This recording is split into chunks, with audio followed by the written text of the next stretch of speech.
¿Por qué no le das un aplauso? Y levanta conmigo su Biblia y dice, esta es mi Biblia. Yo soy lo que dice que soy. Yo tengo lo que dice que tengo. Yo puedo hacer lo que dice que puedo hacer. Hoy recibiré la palabra de Dios. Confieso que mi mente está abierta. Mi corazón Está receptivo. y nunca más seré igual. Estoy a punto de recibir La incorruptible, indestructible siempre viva. semilla de la palabra de Dios. Y nunca más seré igual. Nunca jamás será igual. En el nombre de Jesús. Amén y amén. ¿Por qué no le damos un aplauso al Señor? ¿Está listo para la palabra del Señor? Amén. Qué bueno que nos acompaña y qué bueno que se conecta con nosotros. Yo quisiera comenzar con una pregunta. Nuevamente es, ¿usted lo sabía? Usted me va a preguntar, ¿qué sabía? ¿Verdad? Hay tantas cosas. Pero hay cosas que nos han sido o están ocultas, pero están a simple vista. ¿Se acuerda de la mamá de Ismael? Está en el desierto, su hijo va a morir, lo coloca a un tiro de piedra, ¿verdad? Y dice, pues yo no quiero que mi hijo muera, lo voy a dejar allá para no verlo como agoniza, porque no tenemos comida, no tenemos pan, no tenemos nada. Su amado esposo, o el que fue, el que engendró a Ismael, les dijo un día, pues ya no te necesito, puedes irte, ¿verdad? Y resulta que ellos están en el desierto, sin herencia, y entonces ella pierde toda esperanza, pierde toda ilusión de vida. No vamos a sobrevivir en el desierto. Y resulta que una voz del cielo le dice, no temas. Y Dios abre los ojos de Agar y ve una fuente en el desierto, ¿verdad? Ahora, la pregunta es, ¿sabía que ahí estaba la fuente? No. ¿Pero estaba la fuente ahí? Siempre estuvo ahí, solo que a veces nuestros ojos están velados, ¿verdad? Estamos velados en nuestro entendimiento por causa de, pues, las circunstancias que están a nuestro alrededor muchas veces, los problemas, los afanes de la vida, las cuentas, problemas familiares, matrimoniales, tantas cosas, o el mundo, o uno que otro enemigo que se levanta contra nosotros sin hacerle nada. Porque nosotros, pues, nunca hacemos nada malo, ¿verdad? Somos casi Mahatma Gandhi. Y entonces, creo que a veces las cosas están veladas, pero ya están delante de nosotros. Así que imagínense un hombre que va por el desierto.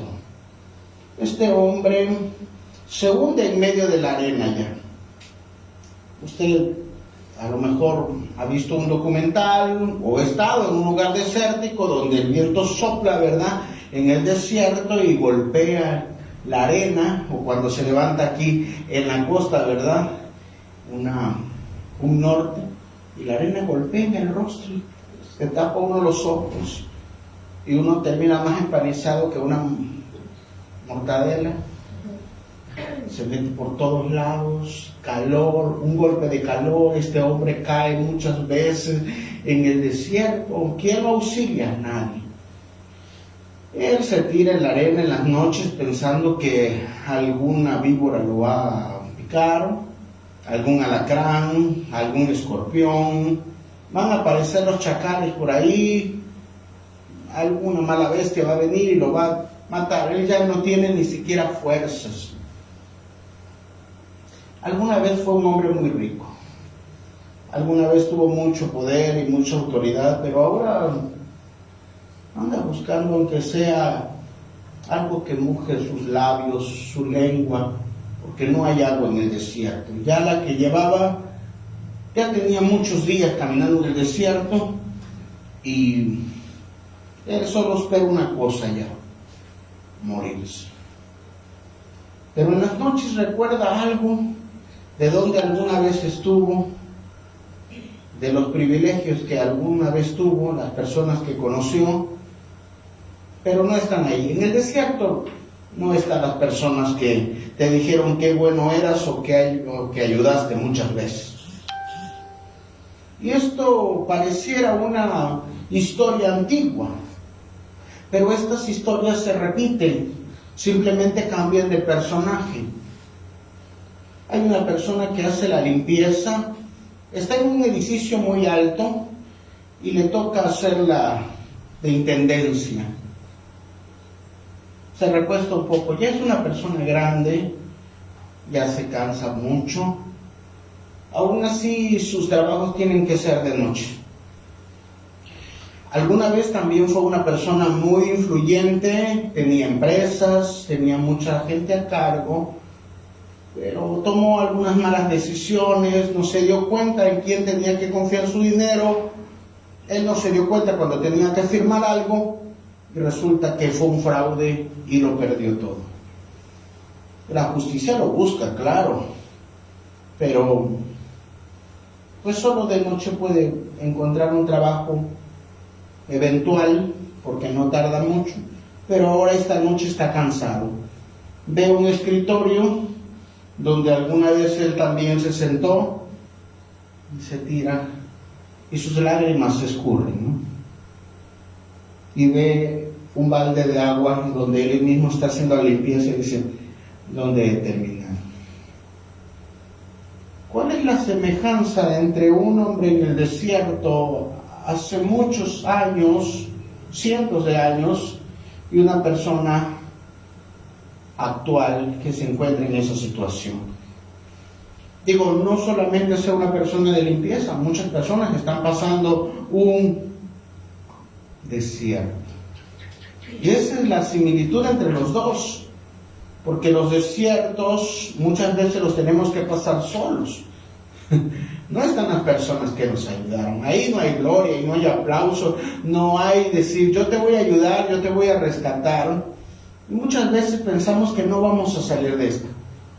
Nos encontramos en situaciones muy difíciles, a veces de enfermedad, a veces problemas en nuestra casa, en nuestra familia, con nuestros hijos, económicos, tantos desiertos que a veces no duran un día, no duran 2, 3, a veces duran años. ¿Y cuántas veces nosotros a escondidas? Porque si tú eres jefe de familia, pues tampoco se lo vas a decir a todo el mundo, ¿verdad? Se supone que nosotros somos los varones y tenemos que hacernos los fuertes y decir, no se preocupen, vamos a salir adelante, pero a escondidas, donde nadie nos ve, decimos, ¿hasta cuándo va a pasar esta situación? ¿Hasta cuándo saldré de este desierto? ¿Hasta cuándo saldré de este bache? ¿Hasta cuándo podré ser feliz? Y entonces el que está en el desierto dice, pues yo ya me voy a morir ya. Ya no tengo esperanza, yo no voy a salir de este desierto. Y el hombre contemporáneo también dice, yo ya no voy a salir de esto. ¿Quién va a confiar en una persona que está acusado de robo, está acusado de fraude? O una persona que dice, tiene cáncer terminal. Ya no tiene esperanzas. Ya no va a poder tener hijos. Ya no te vas a recuperar de tu matrimonio. Ya no va a regresar tu hijo. Entonces este tipo de cosas creo que llegan al corazón. Y uno puede estar en una pared ahí y decir, Señor, ya no puedo. Ya no aguanto. Cuando algún familiar se te va, ya no tiene sentido la vida. Viviré nada más por vivir, lo que Dios quiera. Así que estas dos personas están pasando un desierto y una dice en el mismo lugar, voy a morir, y esta persona, no voy a salir de esta situación. Mas sin embargo hay algo que los levanta el otro día. Moisés está en el desierto y alguna vez fue un gran príncipe. Alguna vez estuvo con la hija de Faraón. Alguna vez fue una persona muy influyente. Pero ahora no está nadie ahí en el desierto. Él queriendo salvar a una persona y terminó matándolo y enterrándolo bajo la arena. Y huyó. Perdiendo todo, perdiendo una vida completa, 40 años. Ahora está en el desierto, en medio de las bestias, y piensa que va a morir. Mas sin embargo, al otro día despierta, porque no se murió. Este hombre de la limpieza muchas veces dice: yo ya no quiero ir a trabajar, yo ya no resisto esta situación, ya es un hombre grande. Mas sin embargo, el otro día también despierta. Y es que la vida sigue. ¿Qué nos mantiene si nosotros nos ponemos también en ese lugar? Porque creo que todos hemos estado. ¿Qué nos hace levantarnos al otro día? La presencia de Dios. Eso es lo que nos levanta. Abre los ojos y dice: desperté, sigo vivo. Sigo enfermo, pero sigo vivo. Sigo endeudado, pero sigo vivo. Sigo emproblemado, pero sigo vivo. ¿Por qué Dios me dejaría vivo? Es la presencia de Dios la que te levanta todos los días. Eso es lo que, la gracia de Dios que está en medio de nosotros. Es por eso que una persona, por más que quiere rendirse, pues no puede. Porque hay una fuerza invisible que lo levanta. Que cuando uno termina de llorar, de esos lloros que ya no salen lágrimas, ¿verdad? Sino nada más y es que está llorando el alma. Cuando usted escucha ese tipo de sonido en una persona, ya no sale lágrima, solamente es el alma expresando su dolor. Y es la presencia de Dios en realidad la que le da fuerza, porque Pablo decía que en nuestra debilidad el poder de Dios se perfecciona. Si no nosotros dijésemos que salimos, que hicimos todas las cosas por nuestras propias fuerzas, y en realidad nosotros no tenemos ninguno. Es Dios el que nos levanta todos los días, es la presencia de Dios. Esa presencia que cuando Faraón venía a buscar al pueblo de Israel, y no precisamente para abrazarlo, sino para matarlo, llevarlo cautivo, es esa misma presencia que abre el mar. Y Moisés empieza a decir: Señor, estoy a la orilla del mar. Y Faraón viene y dice: extiende tu mano. Ahora, no es el grito de Moisés, no es la oración de Moisés, no es la vara de Moisés, es la presencia de Dios. Así que muchas veces, en medio de una situación tan difícil, el único que puede abrir el mar, o la situación, o la circunstancia, o la sanidad, o la provisión, se llama la presencia de Dios. Es Dios mismo, es esa fuerza invisible que no vemos, pero que está continuamente fortaleciéndonos. ¿Usted puede reconocer esa fuerza? ¿Usted puede reconocer, porque lo sabía? No es que yo me levanto temprano. No es cierto, es Dios dándole una señal, diciéndole: soy yo el que te está levantando un día más. ¿Podemos reconocer esa presencia o pasamos desapercibidos, pensando que no se acabó nuestro tiempo? Es Dios. Así que vamos al punto número 1. No es fuerza ni ejército. Es la presencia de Dios la que mueve toda la creación.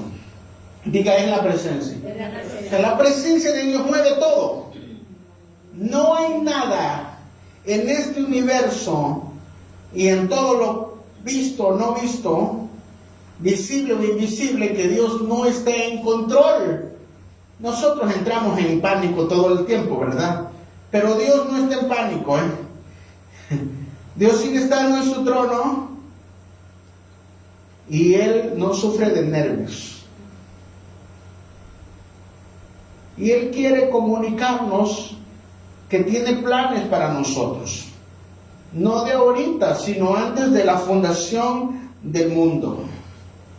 Así que es importante que nosotros reflexionemos y sabemos que el timón de la historia de la humanidad, desde que Adán salió de la tierra hasta el 2025, ¿qué día es hoy? 31 de agosto del 2025, y Dios sigue estando en control. Ninguno de los días que han pasado en estos 6,000 años han pasado al azar. Dios siempre ha tenido el control. Así que Dios estaba guiando a Noé para que construyese el arca. No le agarró de sorpresa, no le tomó de sorpresa que el hombre, después de caído y que los ángeles descendieran y tomasen a las mujeres, y su corazón era tan malo, Dios no inventó algo en ese momento, sino que Él sabía que las personas iban a ser malas y ya tenía un hombre, y Él ya sabía que ese hombre llamado Noé no se iba a contaminar y que iba a ser un hombre de Dios de esa generación y iba a poder confiar en Él para decirle: haz un arca. Y que Él iba a predicar por 120 años y que a lo último todos iban a morir. Y que nada más se iba a salvar su familia y los animales. Miren que los animales sí entendían. Cuando Israel fue llevado cautivo, y entonces Israel se portó muy mal.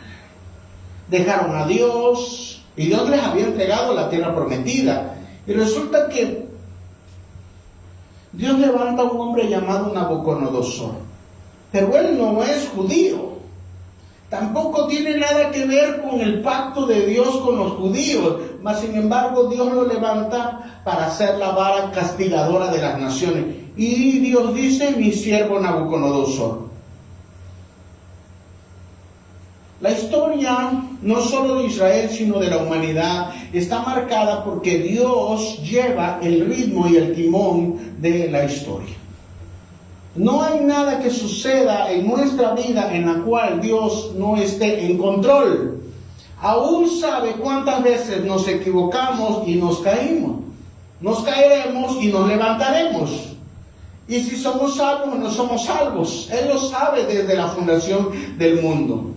¿Pero lo sabe usted? No. Nada de lo que sucede toma por sorpresa a Dios.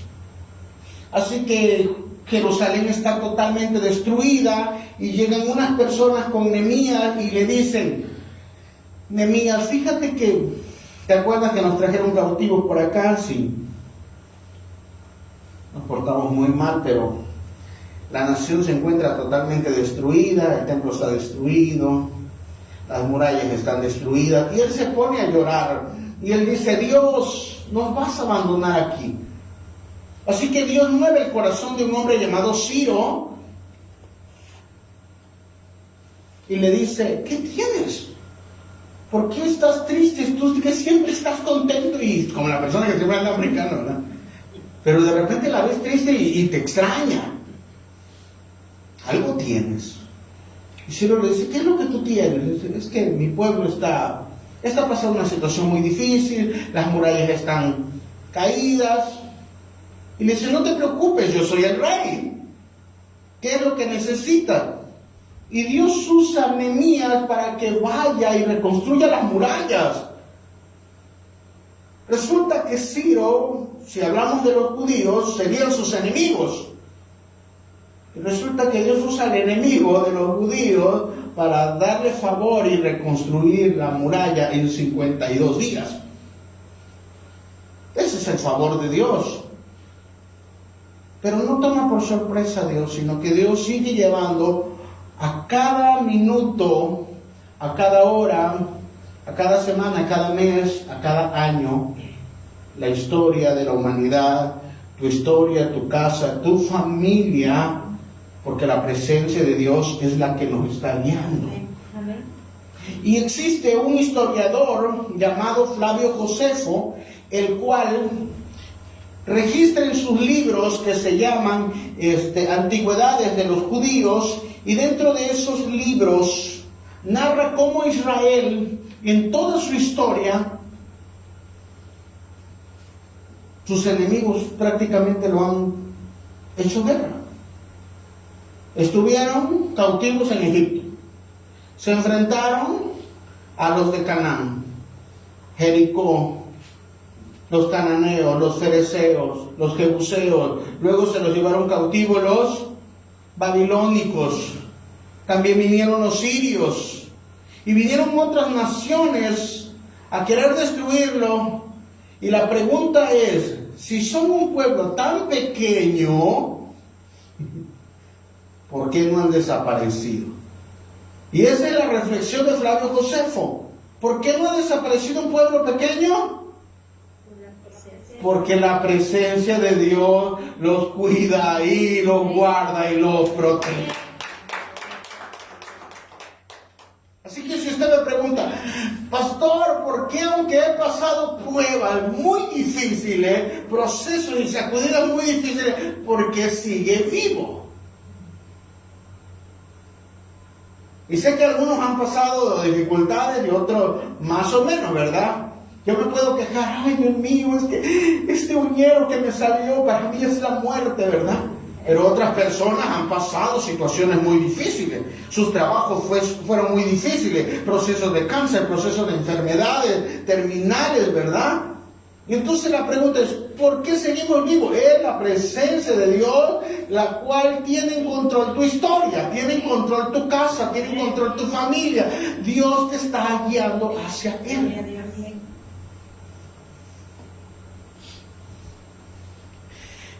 Dice la escuela o la Universidad de Harvard, la de divinidades, que hay indicios en las cuales hay rutas en las cuales Israel estuvo en Egipto.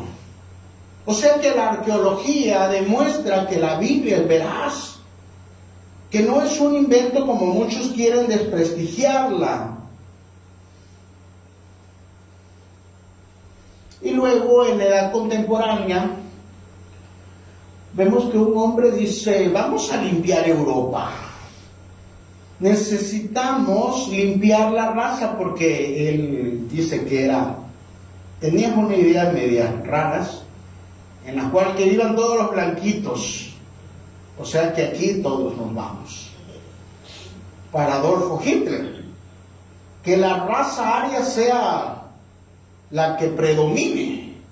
Y resulta que los judíos pues no tenían esa clase de piel, pero eran el pueblo más económicamente posicionados. Si algo tienen los judíos, que donde Dios los planta, prospera. Y movían la economía en Europa, y dice, ¿cómo vamos a financiar la guerra? Lo siento, judíos.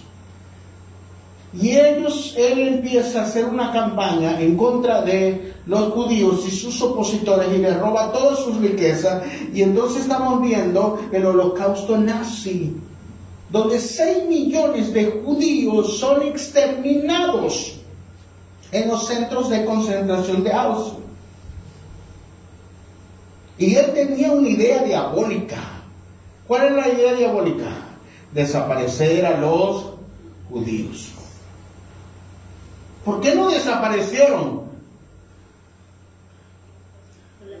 Porque aunque la higuera parece que se secó, va a reverdecer.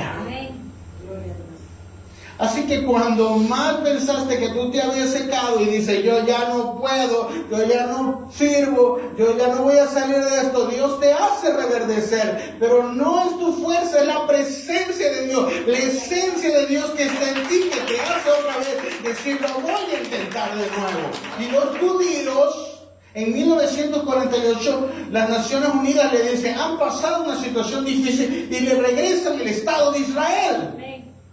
¡Qué bonito! Pero ¿qué creen? Pues no se quedaron contentos la gente. Porque cuando llegaron, le dijeron, necesitamos darle un lugar a estas personas, a los judíos. ¿Qué lugar le damos?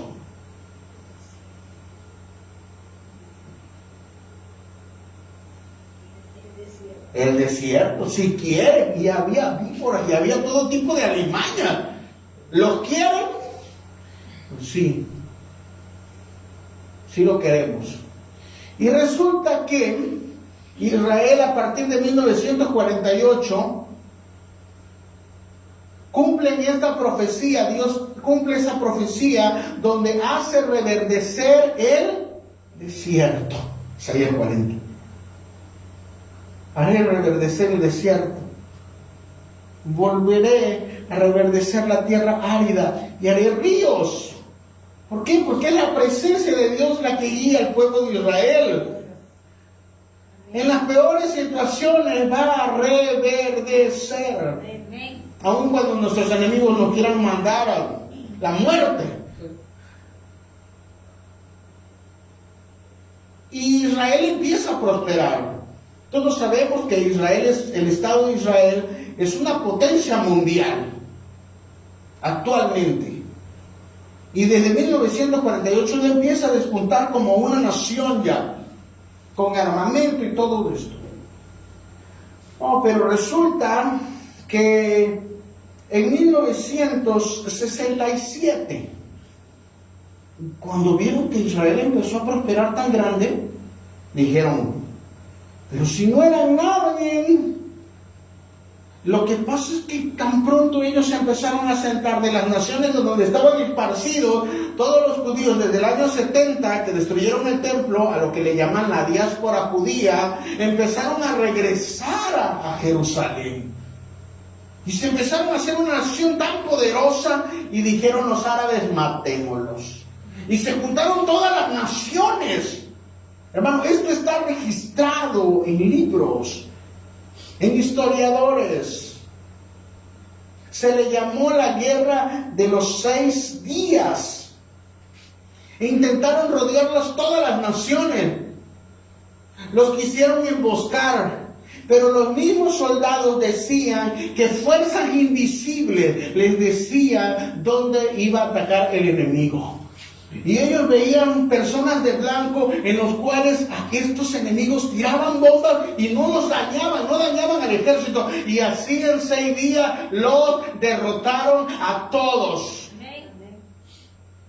La presencia de Dios cuidando a su pueblo. Por eso, por más que el enemigo se levante contra ti, dice la Escritura que ninguna arma forjada contra ti prosperará. Es la presencia de Dios.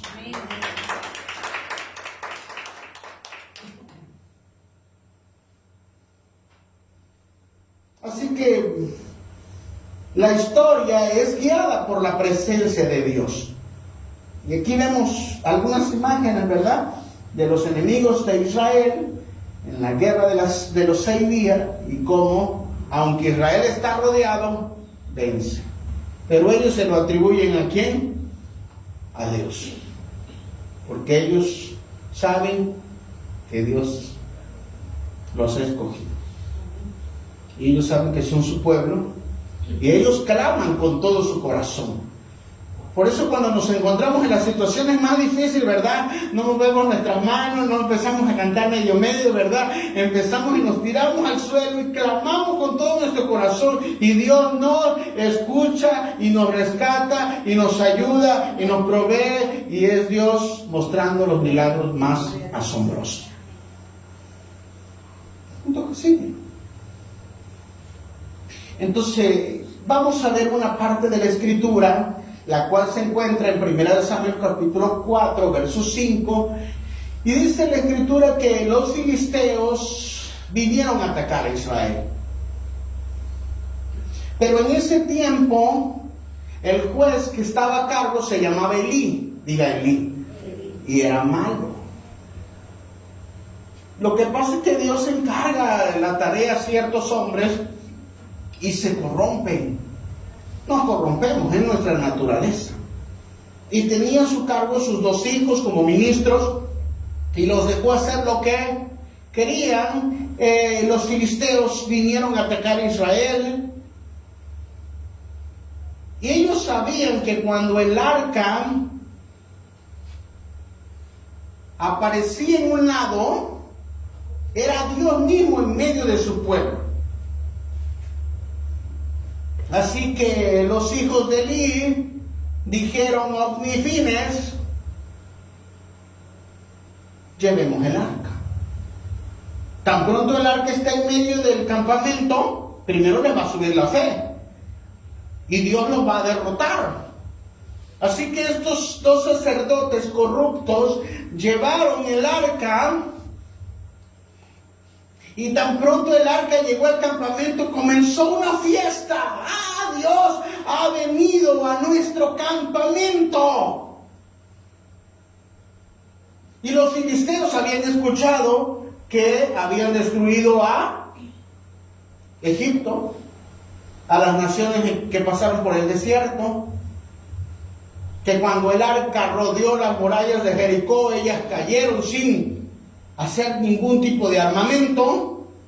Y entonces los filisteos dijeron: Dios también ha venido al campamento, vamos a morir. Mire, el enemigo reconoce cuando la presencia de Dios está en un lado. Pero ¿qué creen? Tan pronto empezaron a luchar los filisteos, dijeron: ya Dios está en medio de nosotros, vamos a ser derrotados. Pero les animo, dijeron los filisteos, peleemos como hombres. Si vamos a morir, moramos en la batalla. ¿Y qué creen? Ganaron. El enemigo ganó. Y les robaron el arca. Era la primera vez en este tipo de situaciones de guerra en el cual el arca fue transportada a una ciudad enemiga.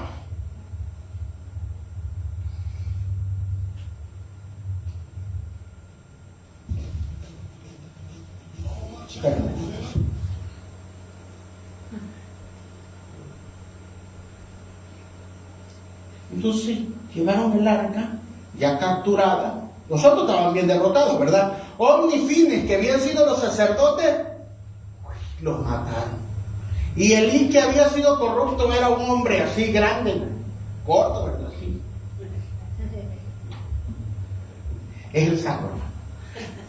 Cayó de espalda y murió en ese momento.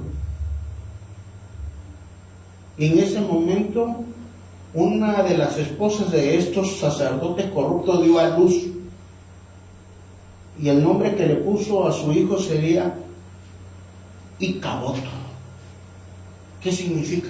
Sin gloria, sin la presencia. ¿Qué nos hace pensar? Que sin la presencia nosotros somos derrotados. Así que los filisteos llevaron el arca delante de su Dios, porque se acostumbraba en la guerra de los dioses. Que Dios pelean los ejércitos, pero en realidad que Dios es el que da la victoria. Y cuando una deidad vencía a la otra, tomaban la estatua del vencido y se la llevaban y se la presentaban delante de su Dios. Y le decía: mira, lo derrotaste. Y ellos tomaron el arca y la presentaron delante de Dagón. Y Dagón era una estatua, la cual la mitad es mitad hombre y la mitad pescado. Y le pusieron el arca delante de él y se fueron. Pero al otro día resulta que encontraron a Dagón dobladito delante del arca. Y dijeron: Esto es raro. ¿Quién movió esta estatua? ¿Quién inclinó a Dagón delante del arca? Y ellos pensaron que algún maleante, ¿verdad? Algún chistoso había agarrado la estatua y la había colocado, ¿verdad? En señal de adoración. Entonces la volvieron a levantar, la colocaron y se fueron. Y al otro día encontraron a Dagón nuevamente inclinado, pero no tenía cabeza y no tenía mano y había sido cortado por la mitad. Resulta que fue una estrategia de Dios para ir a derrotar a su enemigo en su posición. Dios va a ir y derrotar tus enemigos. Entienda, la presencia de Dios no es sentir nada más escalofrío. La presencia de Dios es Dios mismo. Dios es un guerrero. Dios es un guerrero. Y Él está peleando por su pueblo. Las maravillas, dándole poder a su pueblo. Gracias a Dios, conquistaron reinos, tomaron ciudades, en su nombre fue cantando. Era la presencia de Dios viendo con el pueblo de Israel. Era Dios derrotando directamente a Dagón ahí en su propio templo. Nuestro Dios es un Dios guerrero. No solo estuvo con Israel, está en medio de su iglesia, está guiando a su pueblo a través de la historia, se ha estado guiando en cada uno de sus días. Es la presencia de Dios la que te da fuerza para levantarte todos los días. Él es el que ha estado peleando tus batallas. Él ha vencido la enfermedad que ha querido venir a destruirte. Todo brujo y hechicero, toda maldición no ha permitido que permee tu casa, porque eres un guerrero y se ha levantado en este día y te dice: yo estoy cuidando tu casa, yo estoy cuidando tu familia, yo estoy cuidando tus hijos. Ninguna arma forjada en contra de los escogidos puede prosperar, porque llevamos la presencia de Dios.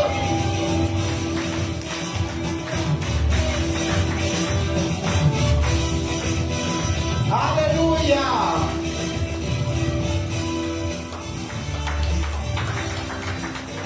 Es la presencia de Dios. Aleluya. Entonces la pregunta tiene que ser: ¿te atreves a confiar en la presencia de Dios? Porque Israel, usted le he expuesto todos los peligros que ha pasado y no ha desaparecido y no va a desaparecer. En los tiempos finales, todas, no una, no dos, no nada más los de su alrededor, todas las naciones se juntarán en el valle de Megiddo, en el valle de Josafat, para atacar a Israel. Y ahí es cuando Cristo va a aparecer y los va a derrotar completamente a todos. Es la presencia de Dios el que nos cuida y nos guarda. ¿Sabía esto? ¿Sabía que es la presencia de Dios la que no lo ha dejado morir? Que mientras otros se fueron, usted sigue vivo todos los días. Necesitamos entrar en esta iluminación de la palabra, en la cual confiamos y dejamos que la presencia de Dios transforme nuestra historia. Hoy podemos decir: síguenos guiando, Dios. A partir de hoy, síguenos guiando en nuestra historia. Hay cosas que parece que no nos están saliendo, pero aún así Dios tomará esta circunstancia y nos llevará a puerto. ¿Por qué? Porque la presencia de Dios está en medio de nosotros. ¿Por qué no le doy un fuerte aplauso al Señor? Punto que sigue.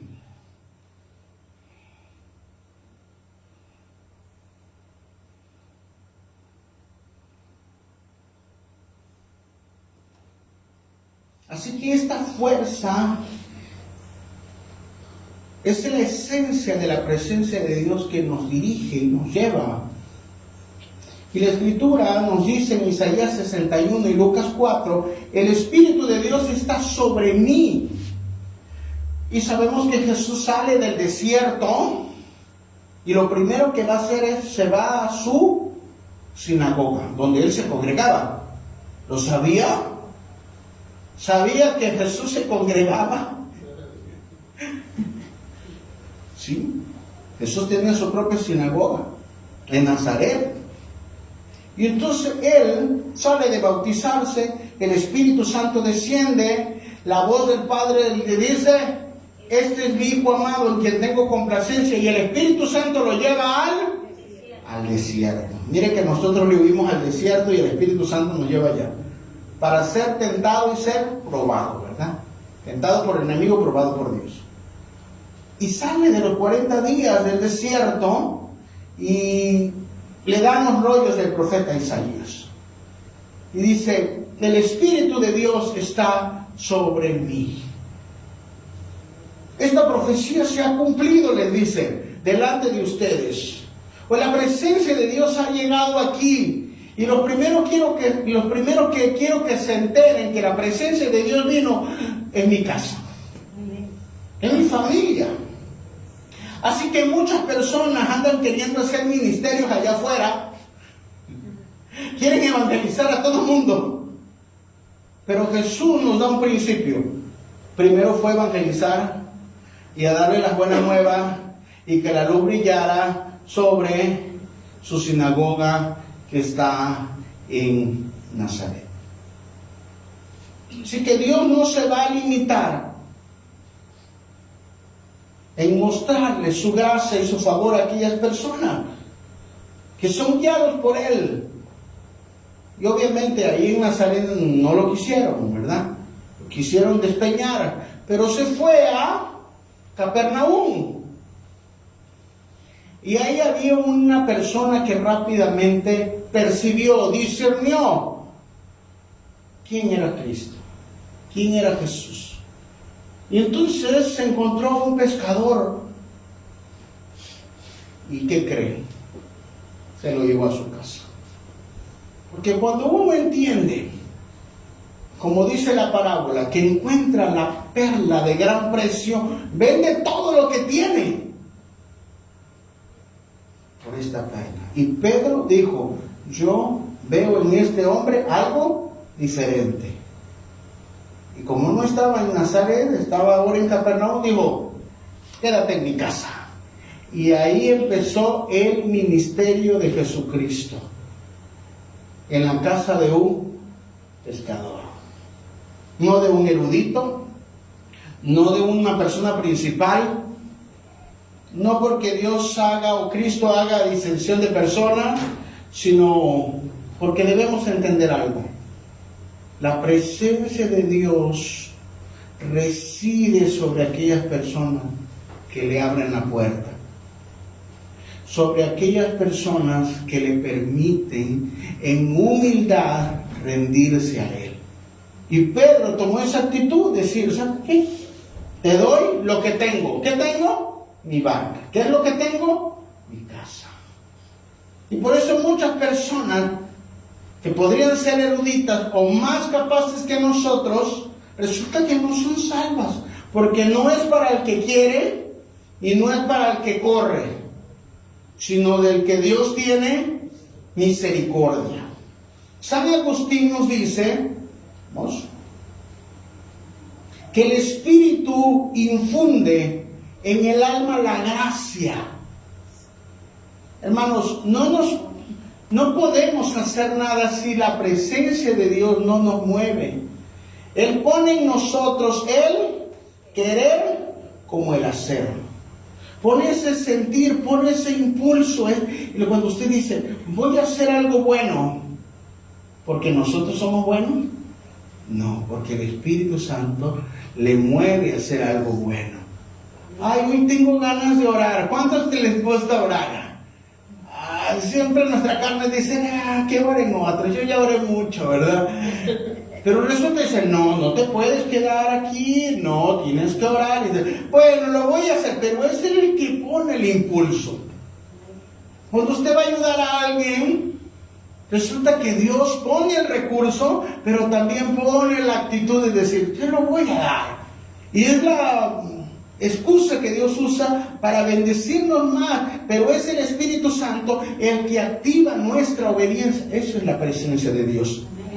Así que todas las cosas buenas que hacemos, no las hacemos por nosotros mismos, sino es Dios impulsándonos y motivándonos. Juan Calvino nos dice, sin el Espíritu Santo, incluso el mejor de los esfuerzos humanos es vano. O sea que nosotros no podemos agradar a Dios con nuestras fuerzas, con nuestras actitudes. Es el mismo Espíritu Santo el que nos tiene que mover. Así que esta presencia, dice John Stott, que esta presencia que está guiándonos nos está motivando a tomar decisiones que nos acerquemos a Dios. Y si es necesario, utilizará las circunstancias para que nosotros nos acerquemos a Él. Así que el pueblo de Israel,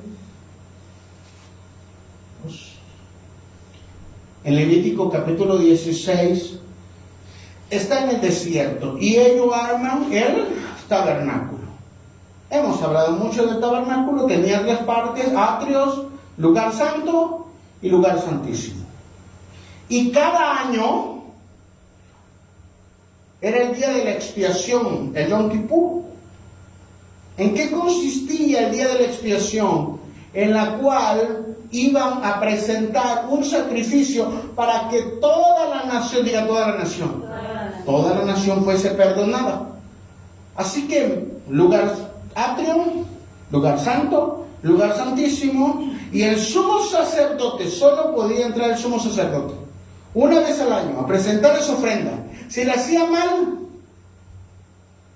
ya no regresaba, porque moría allá adentro, ¿verdad? Se ponía unas campanitas en los pies, y si él no se purificó correctamente, como que ya se tardó el pastor, ¿verdad? Hace rato entró, no sale.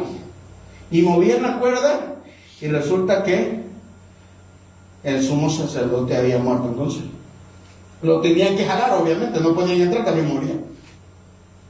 Y si el sumo sacerdote no se preparaba correctamente, moría, y ese año no había sido, pero toda la nación tenían que esperar hasta el siguiente año.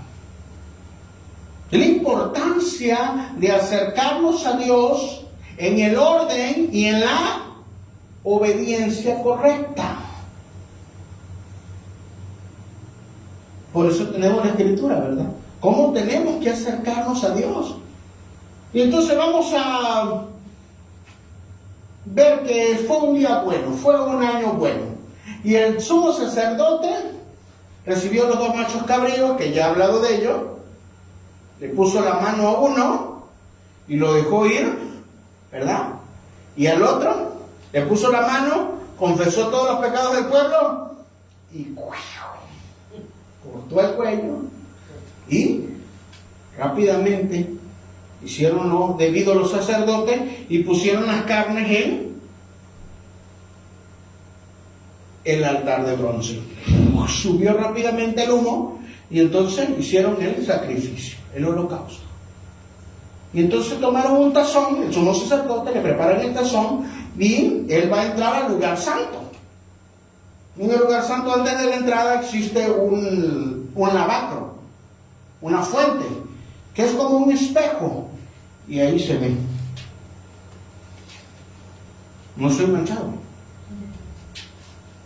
está bien todo, porque todo tenía que ir limpio, porque iba a ver a Dios.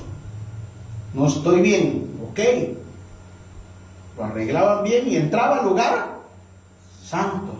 Y ahí estaban los panes de la proposición, y ahí estaba la menorá, y ahí estaba el altar del incienso. Y entonces él veía todo eso ya alumbrado ahí y ofrecía el incienso. Si el incienso se elevaba, era buena señal. Significaba que la adoración había sido recibida. Pero si el incienso se hacía hacia el piso, entonces mejor no te metas, mejor salte. Porque la adoración no había sido recibida. Entonces el incienso se eleva y dice, tengo acceso. Porque hay como señales. Y él sigue llevando el tazón con la sangre. Y en el lugar santísimo, que es el lugar donde está la presencia de Dios, se encuentra el arca. Y él hace la reverencia, que prácticamente tiene que entrar inclinado, y él toma del tazón y coloca en las esquinas sangre, por el sacrificio, por el perdón de toda la nación. Y tan pronto él coloca la sangre en las esquinas del arca, entonces la nube que está arriba del tabernáculo, que es la presencia de Dios, cambia de color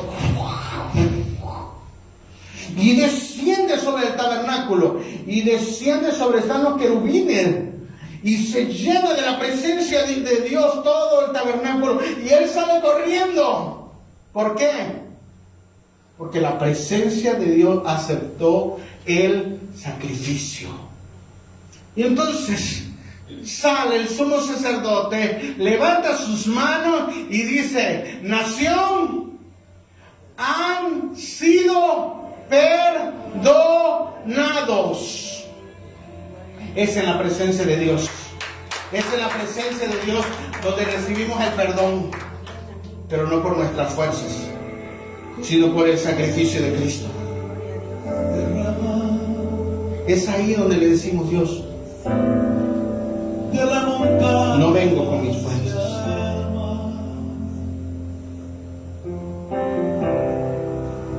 El sacrificio más grande lo ha hecho Cristo. Y no vengo a rociar sangre de animal. Vengo a recordarte que la sangre de Cristo fue derramada en la cruz del Calvario, y puedo entrar confiadamente delante del arca y decirle, restáurame, perdóname.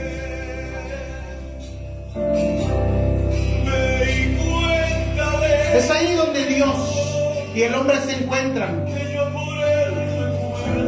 no haciendo ritos, no haciendo liturgias vacías, sino donde le decimos con un corazón contrito y humillado, Señor, perdóname, ayúdame.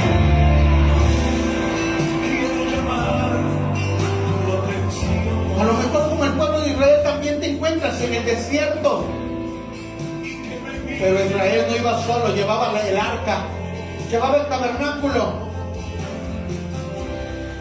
Hay cosas que hemos luchado con nuestras propias fuerzas. Es tiempo de regresar al lugar santísimo y decirle, Dios, estoy aquí por tu gracia, por la sangre del Cordero.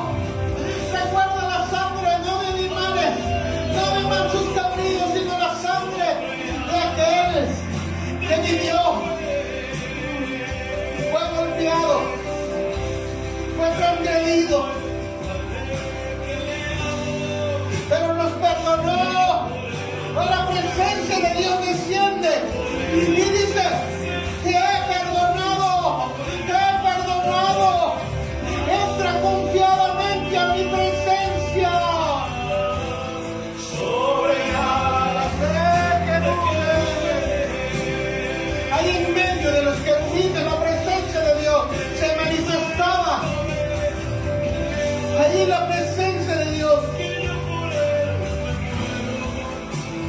Ahí está la presencia de Dios en medio de su iglesia.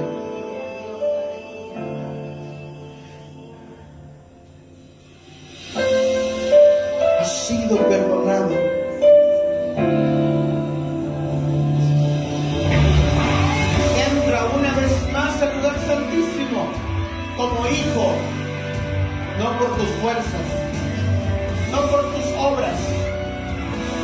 El sumo sacerdote tenía que limpiarse, porque no era completamente santo. Pero nosotros nos presentamos delante de Dios por la obra de Jesucristo.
La nación podía irse confiadamente que fue perdonado.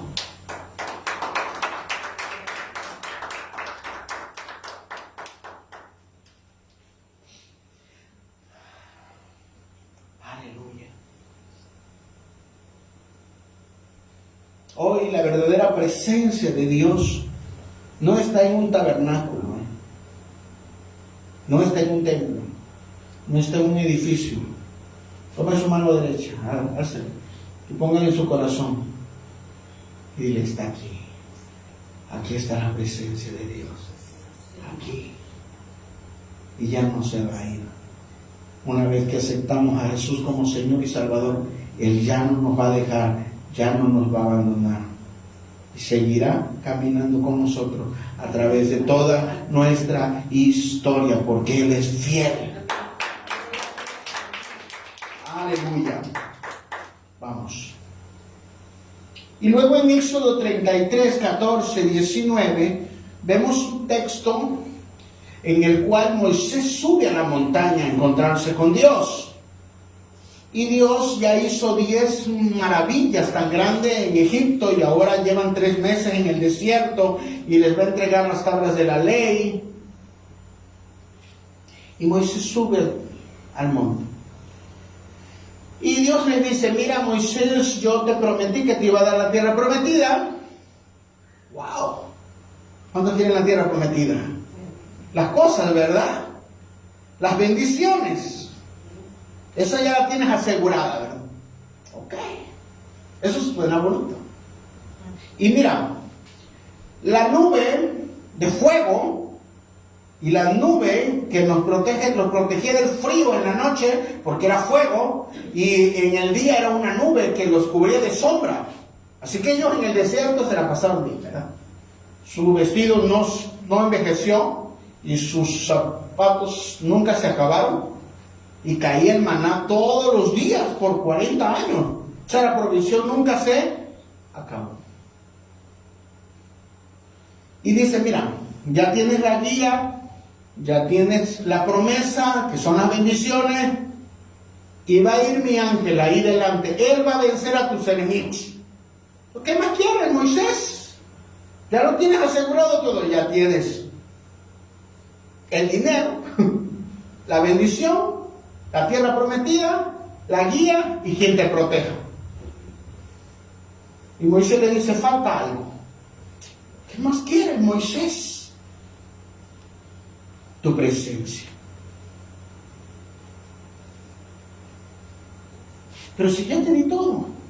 Sí, Dios, pero yo te quiero a ti.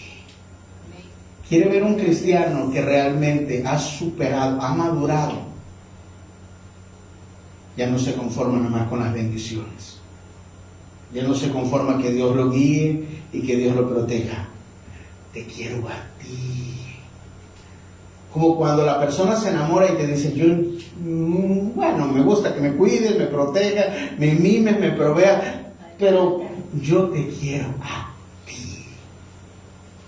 Eso se llama enamoramiento. Eso se llama amor. Y Dios como que se resiste y le dice, mira Moisés,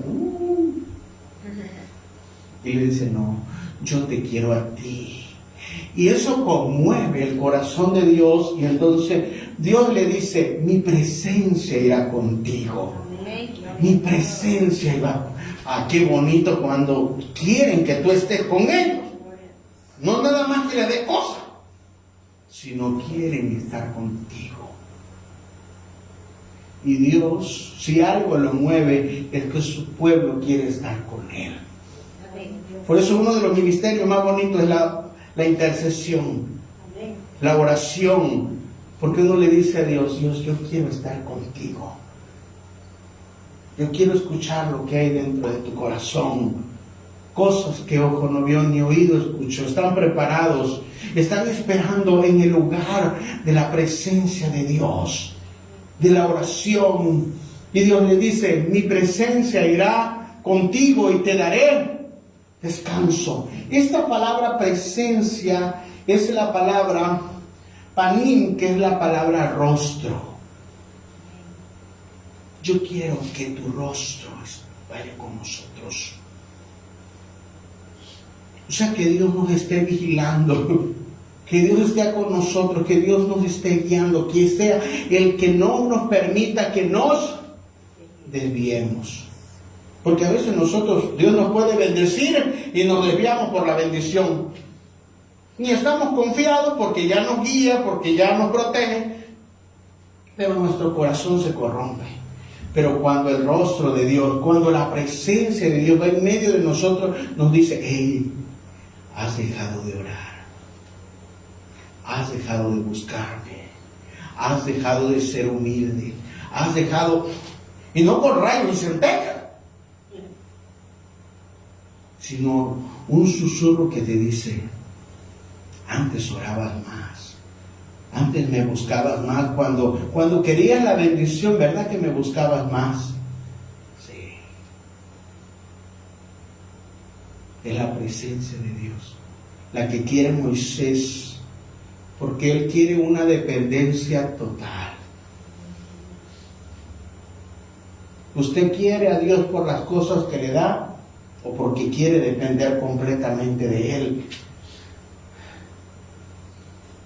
Y a veces nosotros tenemos bendiciones y no se nos olvide que todo nos lo dio Él. Pero no buscamos al que nos dio la bendición. Queremos la bendición, pero no al que da la bendición.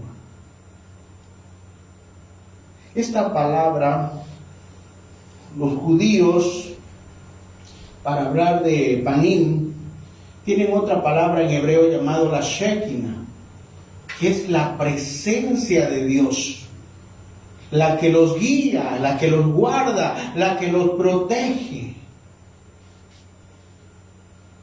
Es la presencia de Dios que estaba sobre el tabernáculo, hermano.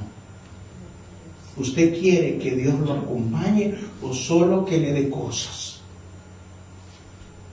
Entonces la presencia nos guía, la presencia nos da descanso. Se lo dice a Moisés, mi presencia irá contigo y te daré descanso. Si no tiene la presencia, ¿quién nos guía? Y por eso usted está. Cuando vemos que una persona está totalmente estresada, y no estoy hablando de la cotidianidad, estoy hablando de decir, hay demasiada violencia, en cualquier momento muero, la enfermedad, el COVID, el gato, el perro, el brujo, necesita la presencia, porque la presencia te guía y te da descanso.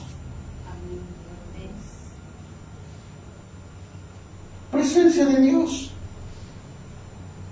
Por eso la Escritura nos dice, no moriré, sino que viviré y contaré las obras del Señor. Porque la presencia de Dios no iba a dejar morir ese hombre. Miren, Dios ha trabajado mucho con usted, como para que lo deje a la mitad. No, usted lo va a terminar bien.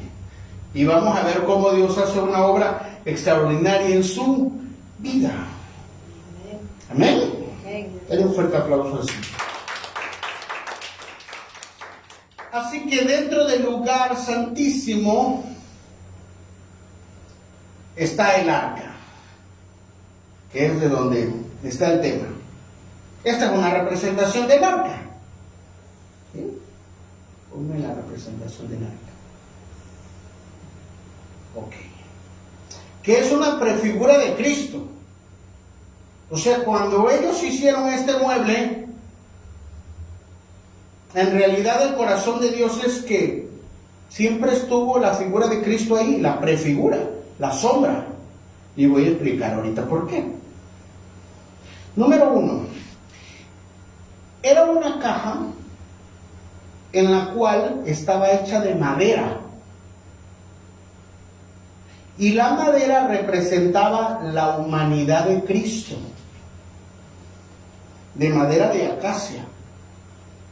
Es un tipo de madera que no se apolilla, que no se corrompe, pero al fin y al cabo es natural. Está hablando de que Cristo iba a ser hombre.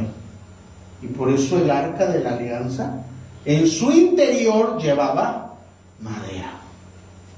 Pero ella era revestida, como la ven aquí en dorado, era revestida de oro. Y el oro representa la divinidad de Cristo, o sea que era Dios. Cristo tenía dos naturalezas. Cristo era humano y al mismo tiempo divino. Por eso el arca llevaba madera y llevaba oro. Así que lo vamos a destapar por aquí. ¿Qué había en su interior del arca? Esto es una representación, así que no moriré. Pero el arca de verdad ya estaría como 10 veces más. ¿Qué había dentro del arca? Número 1, estaban las tablas de la ley, o sea, los 10 mandamientos. Pero los 10 mandamientos también, o la ley, representaba el logos, representaba la palabra. Y la palabra es Cristo. Lo dice Juan. En el principio era el verbo.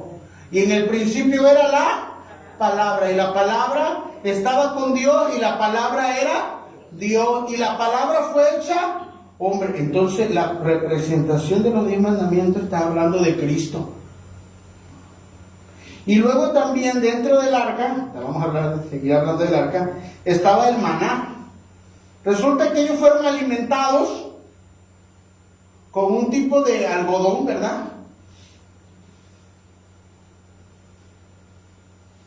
Todos los días, por 40 años.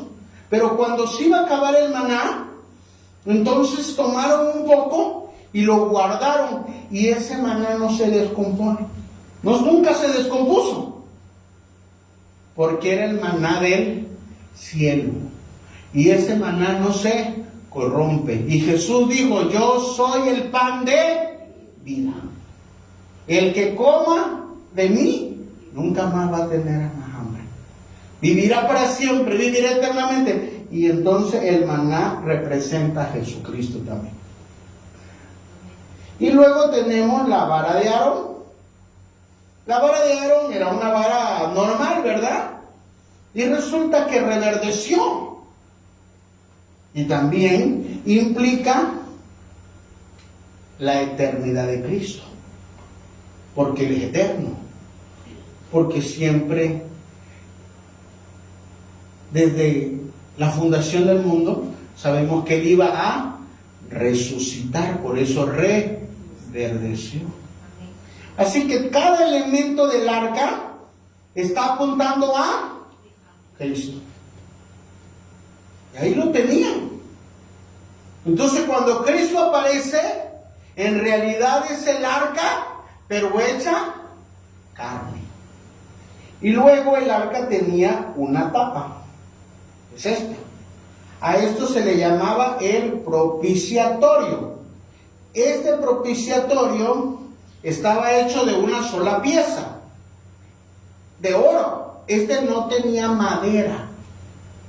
Era completamente de oro que fue formado, y los querubines fueron formados al mismo tiempo con él. O sea, es una sola pieza.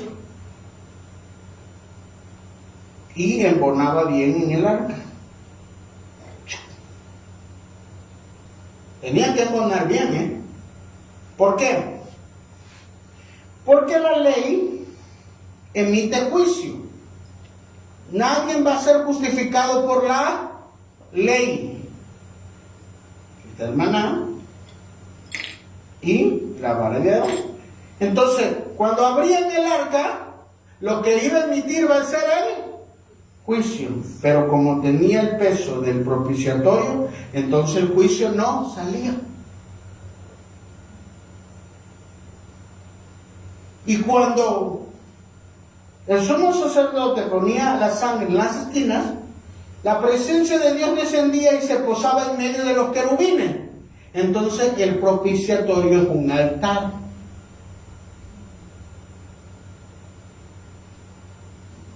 Donde la salvación, el perdón que salía el sumo sacerdote decir, han sido perdonados, no podía ser por obra humana, tenía que venir Dios.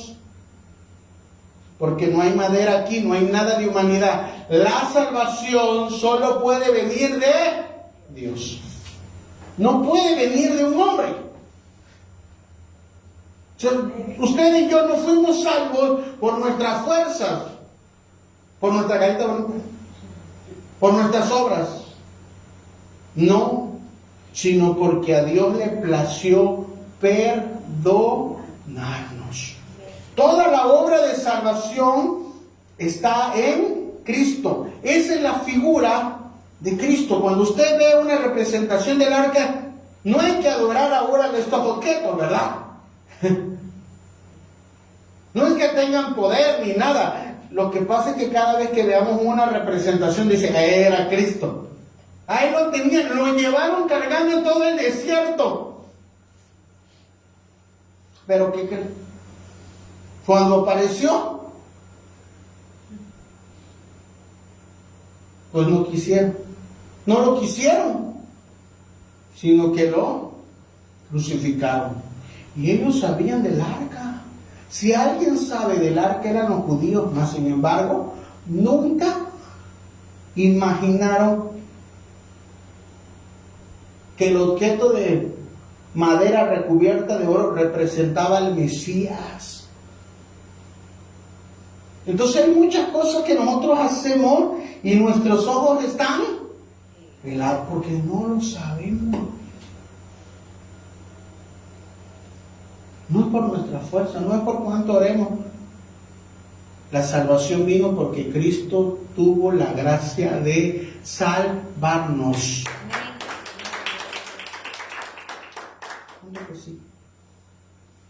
Y entonces Salomón, ya no están en el desierto, llegaron a la tierra prometida y ya Saúl fue rey y no terminó muy bien, porque la presencia de Dios se apartó. Y la presencia de Dios se apartó de Saúl. ¿Y qué le pasaba? Es que Saúl tenía unas mascotas llamadas demonios y se endemoniaba. Y eso significa que lo que no permite que el enemigo nos posea es la presencia de Dios. Por eso un cristiano no puede poseerse, puede endemoniarse, pero no poseerse. Puede ser oprimido, pero no poseerse, porque la presencia de Dios reside en nuestro corazón. Y entonces ellos ya habían pasado esa etapa, ya Saúl ya había muerto, ya David había muerto, y entonces el siguiente rey era Salomón. Y Dios le dijo a David que a través de su hijo iba a construir un templo.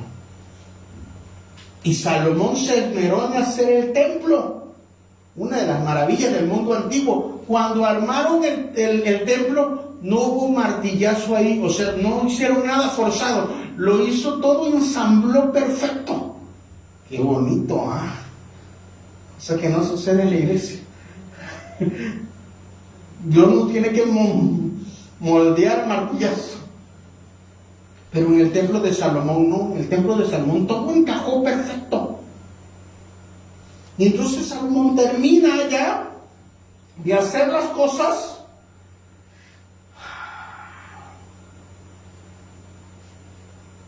y empieza a dedicar el templo.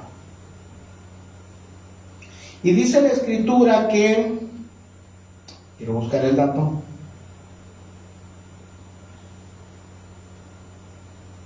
hicieron una ofrenda de 22,000 bueyes. O sea, para dedicar el templo mataron 22,000 bueyes y 120,000 ovejas. Muchísimo. Una ofrenda para dedicar el templo. ¿Por qué tanto? Los estudiosos dicen que era una ofrenda que no podía ser suplida por una sola persona. Que era una ofrenda tan grande, una ofrenda total, una ofrenda completa por la obra en la cual Dios iba a habitar. ¿Y qué quiere decir esto? Que la ofrenda que nosotros tenemos que pagar para ser salvos no la podemos cubrir. No podemos. Es demasiado grande. Y entonces tuvo que venir uno que sí la pagó. Y es el Cristo. Una ofrenda muy grande. Su propio cuerpo. Y hasta la última gota de su sangre. Entonces Salomón, cuando hacen todo el sacrificio, empieza a decirle: Dios, tú no habitas en lugares de hombres. Y esta casa no representa nada. Pero nosotros nos dispusimos en nuestro corazón crearte algo. Señor, nuestro corazón es que tú habites en medio de tu pueblo, como tú siempre lo has prometido. Y dice la Escritura que en ese momento fuego del cielo cayó sobre el altar. Y la presencia de Dios llenó todo el templo. Y los sacerdotes corrieron porque dijeron: Dios ha llenado toda la casa. Cuando Dios ve un corazón humilde, pues llena tu casa, llena tu corazón. Aviva el corazón. Entonces le decimos a Dios: yo quiero que tú habites en este corazón.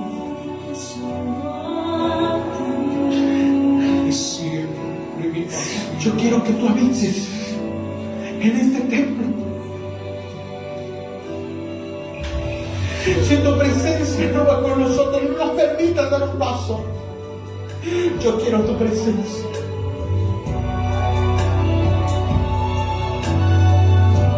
Antes en el tabernáculo había un mueble, pero era la prefigura de Cristo. Ahora está en mi corazón. Y continua distracción. ¿Hace cuánto que la presencia de Dios no le permites que llene el templo? Y has apagado, hemos apagado esa presencia en nuestro corazón. Esa presencia que nos hacía orar. Esa presencia que nos levantaba. Avívanos, avívanos, avívanos, avívanos tu corazón. Siendo Salomón el hombre más rico, no tuvo vergüenza de inclinarse y decirle: esta casa que tengo no es digna, mas sin embargo, glorifícate en ella. No se trata de nosotros, pero glorifícate en mi vida, glorifícate en mi casa, glorifícate.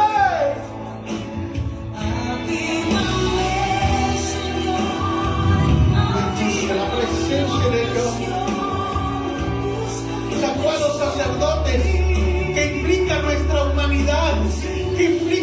orgullo, que implica nuestra soberbia,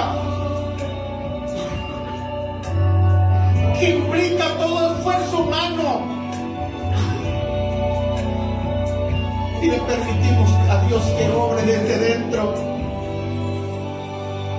Avívame. Siéntelo de nuevo. Avivo el corazón. Que cada cosa que yo haga, Dios, lo haga con esa convicción. Seguirte solo a ti, desciende mi pasión. Yo me sabe que esa primera vez que la mamá para los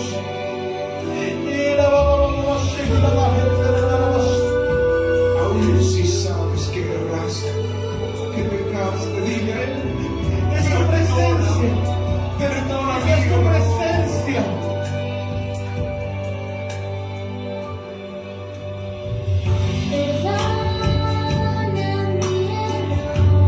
mi continua distracción. Hoy nos inclinamos delante de ti.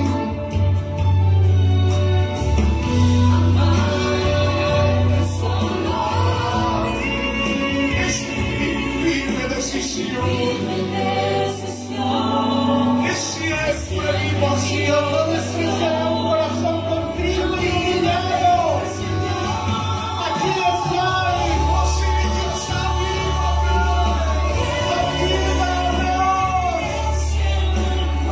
Avívame, dile.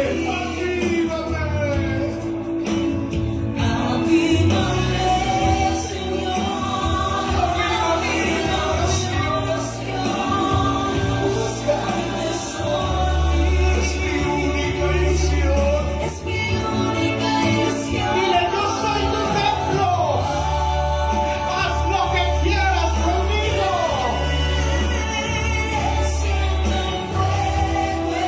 En la presencia de Dios que llena tu corazón y trae gozo.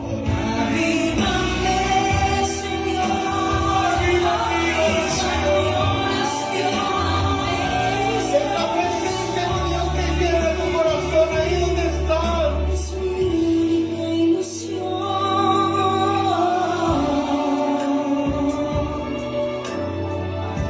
Quizás errado en blanco, quizás estás desmotivado, pero esto es lo que tienes que decirle a Él, es lo que Dile, tienes que pedirle. avívanos.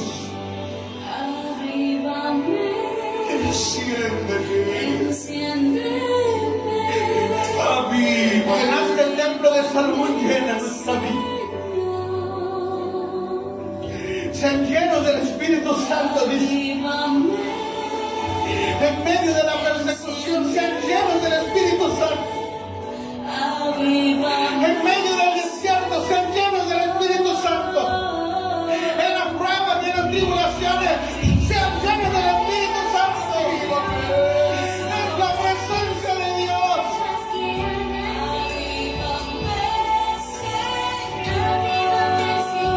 Mientras Dios habita en este templo, mis manos se levantan. En mi casa te vamos a servir.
conozcas Jesús.